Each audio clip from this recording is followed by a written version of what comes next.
The world of military aviation is about to say goodbye to one of the most advanced aircraft ever built, the Northrop Grumman B-2 Spirit. Born at the height of the Cold War, its development began back in the 1980s to break through the supposedly impenetrable Soviet defenses.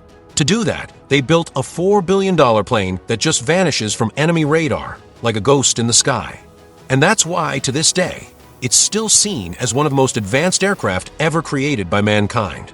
But here's the bit that's going to blow your mind. After decades of ruling the invisible skies, the U.S. Air Force decided to retire one of these flying machines for the simple reason that fixing it would cost more than buying a brand new F-35 fighter jet. And that's not all. While the B-2 is saying its farewells to the skies, a new generation is rising. The B-21 Raider, its successor, promises to be even deadlier, smarter, and completely flip the script of global geopolitics. Buckle up, because today we're diving into how this shift is shaking up the balance of power across the whole planet. Let's get straight to it. In 2024, the U.S. Air Force made a historic decision that caught a lot of people off guard. They're going to retire one of the B-2 Spirits early after a ground accident. The damage to the aircraft was labeled not cost-effective to repair, which really gives you a sense of how insanely complex and expensive this alien tech-like machine is to maintain. But hang on, the story gets even juicier. Even though the Air Force had originally planned to keep the B-2 flying until 2058, the 2019 budget pushed that timeline forward to no later than 2032. That means we're literally witnessing the end of an era right before our eyes. And as the B-2 gets ready to bow out, the B-21 Raider already took its maiden flight on November 10th, 2023, officially kicking off a new generation of air dominance. The machine that changed the game. To understand the scale of this transition, we first need to understand what the B-2 Spirit really meant for the military world. Born during the Cold War in the 80s, this project was literally designed to punch through the most hardcore Soviet defenses of the time. The B-2's flying wing design isn't just eye candy, it's straight-up engineering genius. Its body is coated with radar-absorbing material, known as RAM, and its internal weapon bays are designed to keep it stealthy. This 40-meter wingspan beast shows up on enemy radar as something about the size of a big bird. Sounds like magic, but it's pure applied science. The four Pratt & Whitney F-118 PW-100 engines, each cranking out over 17,000 pounds of thrust, push this beast to near supersonic speeds with an insane intercontinental range of over 11,000 kilometers without needing to refuel. Just to give you an idea, that's like flying from the US to Japan nonstop. The B-2's fly-by-wire control system is so advanced, you couldn't fly it manually even if you tried. Basically, the pilot's flying a computer that's flying the plane. And the APQ-181 multi-mode radar, tied in with its inertial navigation and redundant GPS systems, lets the crew map out targets in any weather, day or night. With everything this plane's got, you might be thinking it's all theory and wouldn't work in real life. But the truth is the B-2 Spirit has already written history with its own wings. In 1999, during the Kosovo conflict, the Spirits took off from Whiteman Air Force Base in Missouri, flew for 30 hours straight with mid-air refueling over the Atlantic, and obliterated Serbian bunkers and radar systems with surgical precision that felt like something out of a sci-fi movie. The accuracy of the 1,000-pound JDM bombs dropped by the B-2 was so insane, they could wipe out enemy command structures before the alarm sirens even went off. Imagine the psychological impact of that. Imagine watching your defense systems get destroyed by something you can't even see on radar. In 2001, right after the 9/11 attacks, the B-2 was the first aircraft to kick off Operation Enduring Freedom in Afghanistan. Using GPS-guided bombs, it took out complex Taliban tunnel networks, hitting key targets without causing unnecessary collateral damage. During Operation Odyssey Dawn in Libya in 2011, the B-2 used its advanced hits communications system to coordinate nighttime strikes that knocked out Gaddafi's air defenses with terrifying efficiency. And here we are at the most recent and controversial mission. In 2024, two B-2s launched from bases in the Pacific for a Middle East operation that lasted just 45 minutes from takeoff to return, but completely shifted the regional risk calculation. Their ability to sneak into defended airspace and hit underground targets with the mighty GBU-57 MOP bomb showed that even the deepest bunkers aren't safe anymore. Why the ghost of the skies is retiring.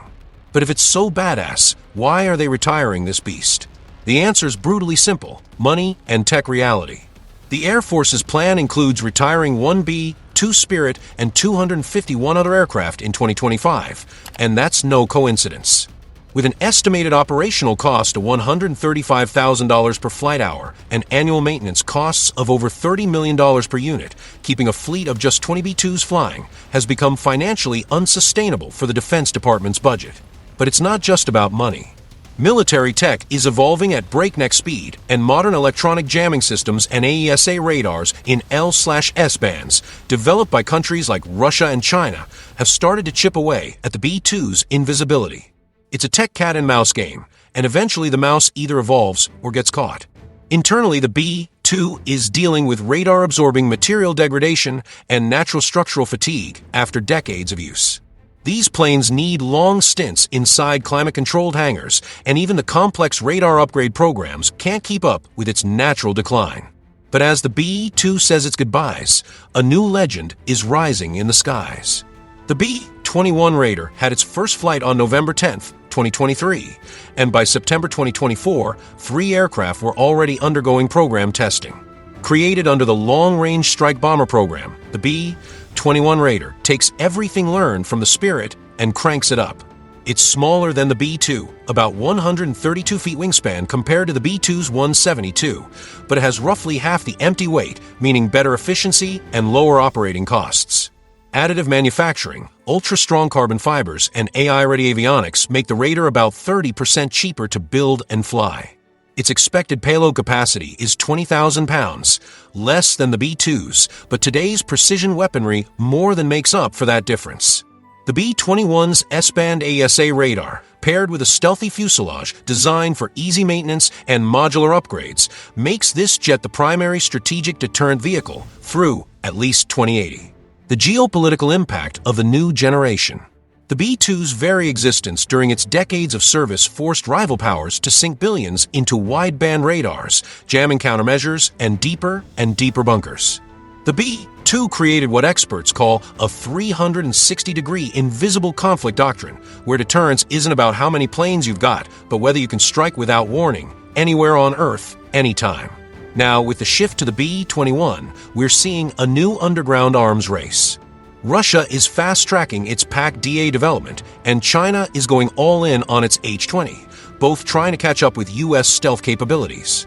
Middle Eastern countries are beefing up their air defenses with multi-layered systems, including the dreaded S-300s and S-400s. The Air Force plans to retire the B-2 in the early 2030s, replacing it with the B-21 Raider. And this transition isn't just about swapping out planes, it completely rewrites the global geopolitical rulebook. With the B-2 retiring and the B-21 rising, NATO is reassessing base sharing agreements and intelligence data strategies. The B-2 is still needed to maintain combat readiness during a time of growing and more versatile threats, so the transition will be gradual and carefully managed. The result of this generational shift is increased strategic insecurity. When multiple nations can strike targets anywhere on Earth without warning, the whole idea of deterrence flips. It's no longer about who's got more missiles or tanks, but about who can hit first and hit accurately. The new reality is that countries need to invest way more in air defenses, early warning systems, and critical infrastructure protection.